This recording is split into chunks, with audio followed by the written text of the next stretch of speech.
Hey guys, this is Dano from Hidden Bigfoot Research Labs, and today we're replacing a car radio in a 2005, 2006, I think.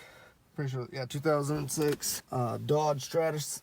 We'll pull this one out, and then we're gonna put this thing in. There it is, there. And this is not a CD player, but it is Bluetooth and radio and data, USB and stuff. I'm actually real interested to see how this does.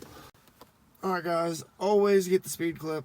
Well worth the money. I mean, you look on the back here, and you look up your make Dodge, and it is a Stratus and 06. And it'll plug right in. You don't have to cut any of your wires. You simply pull the little tab off here and then connect it. Well worth the money. And unfortunately today I don't have any wiring clips with me.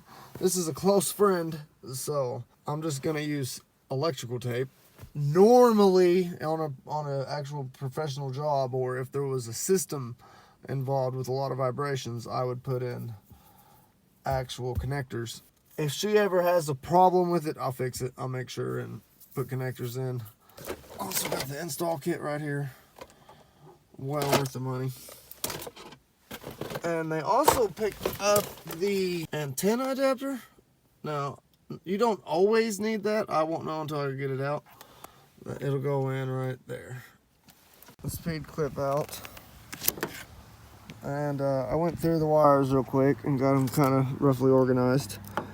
And I got to thinking, and it looks like the stereo does not have illumination wire, but the speed clip does, which is very common in aftermarket CD players. A lot of them don't dim unless there's a mode inside of it. But what I'm going to do, and I looked, and on this speed clip here, I've seen it go both ways, but if you look at the wires real close, almost every one of them has writing on it. It's a left rear, green and green black. Alright, so we pull out the green and green black. That's the ground, that's the positive. And a lot of times on these aftermarket ones, they are the same colors, but you cannot just assume that. You see how these are cut? Pull that off. And if I had connectors, I would connect these together, but I don't. So I'm just gonna tape them for right now. Twist them together. But you see how I got it connected so that the tape isn't stretched.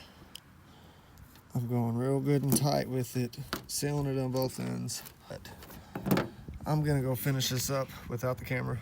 All right, guys, also, whenever I'm doing speakers, I like to, normally I'll wrap it once or twice here. Get it all nice and good. And then, since it's speakers, I like to combine the two there.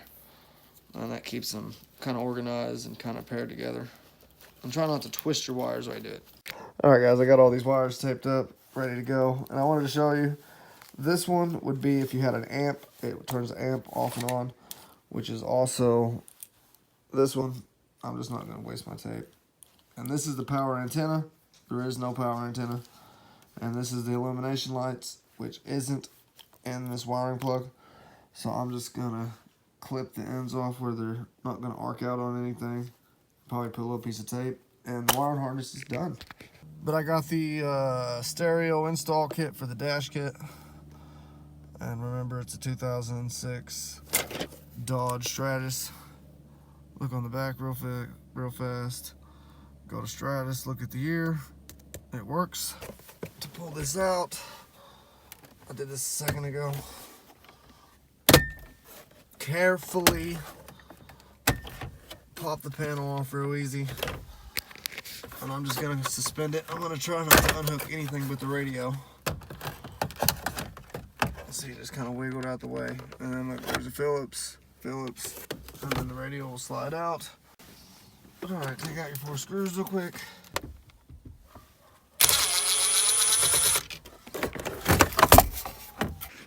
Alright, slide the radio out. And there's our antenna wire. And then you see that wiring harness there. And this radio is junk. It's broken. If it wasn't broken, I would look up to see if there's any sort of security I gotta do to it to pull it out. In my Grand Am, I have to power down the radio, or else it thinks it's been stolen and it has to go to the dealer to be reprogrammed. Major pain in the ass. But push that tab and then pull that out. Sorry guys, I can't record and hold. There's the cover. Yeah, couple covers. And some of these kits, they do lots of vehicles, so it's not uncommon for there to be an extra part. Alright, now you see this panel? I had to take a screwdriver and these little tabs, lift them up for it to slide off. And just for the hell of it, I'm going to put an X on top. No, that's top, just in case. It should be universal. I know it is.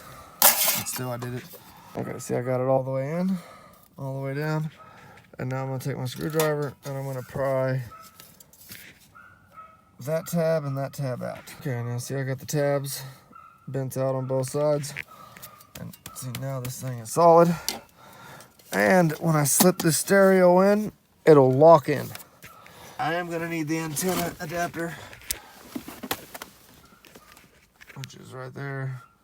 And I just need it to go from that type of plug to that type of plug. Okay, and see, there's a whole bunch of them on this little thing. It's a big wide variety. For this one, it was that little plug there. And it plugs right in. And then that one there will plug into the CD player. I got the harness right here.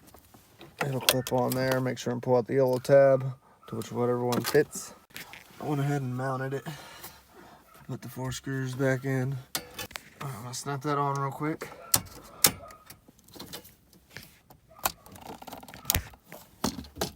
I heard it snap. Antenna's plugged in. I felt it snap. Just kind of cram it all back up in there where it won't short out anywhere. Now, as soon as I'm done, it'll snap in, but I'm gonna turn it on and make sure it works before I snap it. All right, here we go. There we go, welcome.